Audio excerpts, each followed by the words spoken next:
हाँ डुगू, मैं आपसे एक बात पूछूं? पूछो बेटा। दीदी, जब मैं स्कूल जाता हूँ तो फिर मेरे क्लास के बहुत सारे बच्चे मुझसे कहते हैं, वैदिक मेरे दोस्त बन जाओ, मुझे अपना दोस्त बना लो। तो दीदी, मैं सोचता हूँ कि अगर मैं इनका दोस्त बन जाऊँगा तो फिर मेरी पढ़ाई भी अच्छे से नहीं हो पाएगी। इसलिए दीदी, मैं तो उनका दोस्त बनता नहीं हूँ और वहाँ पे बिल्कुल चुप हो जाता हूँ और सीधा अपनी क्लास में चला जाता हूँ। तो दीदी, जब मैं घर आता हूँ तो मेरे दिमाग में उनकी बात बार बार मंडराने लगती है। तो दीदी, मैं सोचता हूँ कि एक दो दोस्त तो होने चाहिए, पर दीदी मुझे एक बात समझ में नहीं आती है कि दोस्त होना कैसे चाहिए। डुगू, अच्छा तुम्हारे स्कूल के बच्चे तुम्हें दोस्त बनाना चाहते हैं ना? तो डुगू, बात तो तुम्हारी ठीक है, एक दो दोस्त होना चाहिए और दोस्त दुख सुख में साथ देते हैं।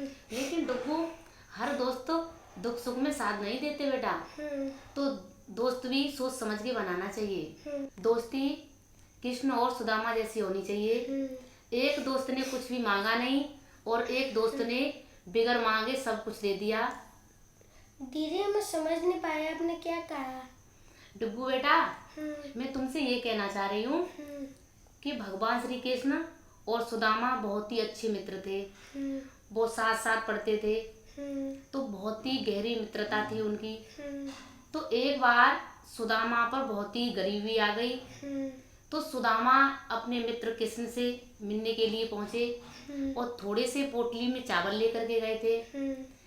तो जब वो सुदामा भगवान श्री कृष्ण के पास में मिलने पहुंचे तो भगवान श्री कृष्ण ने अपने सुदामा मित्र को देखा तो रोने लगे और अपने आंसुओं से उनके पैरों को धुला।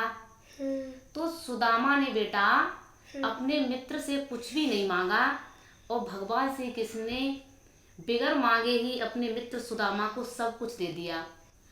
और बेटा सुदामा के लिए भगवान श्री कृष्ण ने सोने के महल बनवा दिए और उन्हें 2 लोक दे दिए। तो मित्रता ऐसे व्यक्ति से करनी चाहिए जैसे कि दुख सुख में साथ दे, जैसे कि भगवान श्री कृष्ण ने अपने मित्र सुदामा का साथ दिया, उन्हें सोने के महल दे दिए और 2 लोक दे दिए।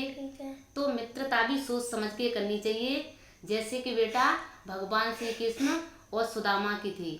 तो दीदी, मुझे इस कहानी से ये सीख मिली है कि अगर दोस्त बनाना हो तो सोच समझ के बनाना हो। हाँ।